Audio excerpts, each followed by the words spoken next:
Good day, folks. Today we are talking about legato technique on the piano. So legato basically just means smoothly. So you're going to be playing like this instead of like this.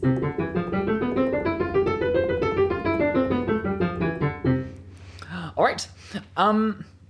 So I'm going to run you through what's actually happening with your hands, or what should be happening with your hands when you play legato on the piano. Step one, you want to start with a really nice stance. So that means all your fingers should be curved like this.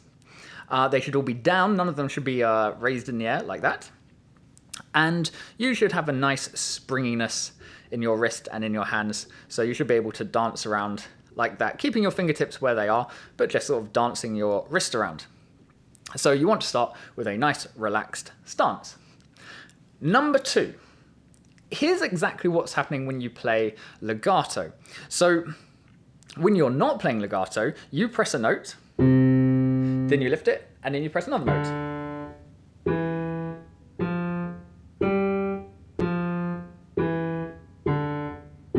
Now, when you play legato, you don't lift the first note until the second note is playing. So you press the first one,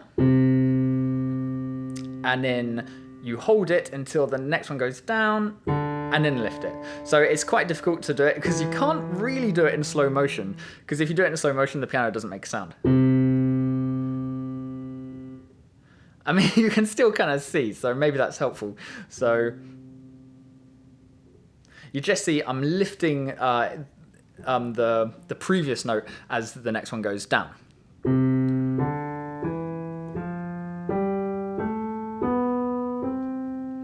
All right, so here's something you want to watch out for. It's very easy to accidentally blur the notes when you're practicing this. So that's when you press the first note and then you press the second note, and then you might even forget to lift them at all. I do see that. So you end up with multiple notes playing at the same time.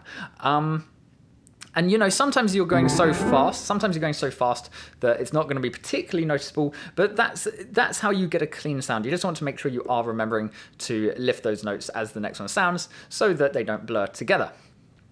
All right, step three. Step three, minimize finger movement. So what is a struggle for beginners when you're practicing is when you press notes, your fingers lift up. So obviously the finger playing goes down, but your other fingers lift up. Now, if your fingers are in the air, it's very difficult to play legato. I mean, you can play legato, and if you raise your fingers, you can even get in more volume, because you can hit harder. But that comes at a sacrifice, and what you're sacrificing is speed. If you're lifting your fingers high, it's really hard to play fast and legato. So keep your fingers down. And that's going to minimize the movements and just make your playing as efficient as possible. They'll be smoother and you'll have more control. Step four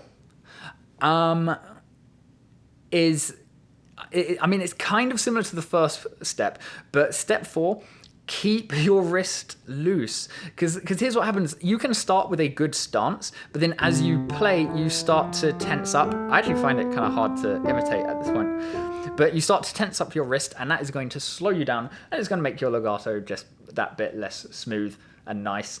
So just remind yourself as you play to keep your wrist relaxed. If you are keeping your wrist relaxed, you should be able to do this.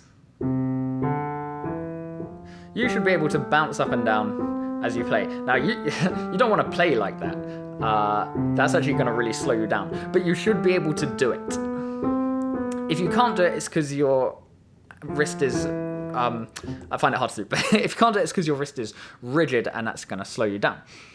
On to my fifth point. This is leaning in the direction that your hand is moving. So I might have to fake this a bit so the camera can see, but let's move it a tiny bit. The further up the piano you go, the further your hand gets away from your body, the more your wrist, can you see that? The more your wrist has to bend. And the more your wrist bends, so it's sort of like that, cramped up, the more your wrist bends, the harder it is to relax your fingers. I mean, it's kind of impossible. I can play like that, but it's not comfortable at all. It puts a lot of strain on your wrist. Now, sometimes, imagine both hands were, one was going to the bottom of the piano, one was going to the top of the piano, is a little bit unavoidable. You obviously can't lean in both directions. But if you can, on the passages you can, lean in the direction that you're playing.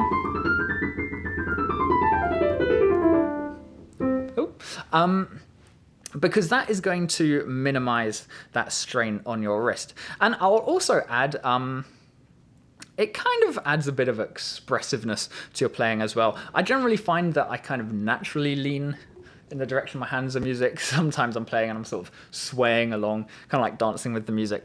But you know, it also just looks a bit more expressive as well. All right, so let me just run through those. We had 1, start with a good relaxed stance. 2, don't lift the first note until you hear the next note playing, and also don't blur the notes. 3, minimize finger movement. 4, keep your wrist bouncy and relax as you move around the piano. And 5, lean in the direction that you're playing. Right, that is actually all I have to say about legato technique right now. Maybe I'll go more in depth at some point.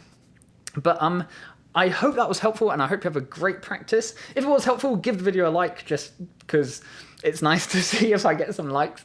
And that's it. I hope I see you in the next one as well.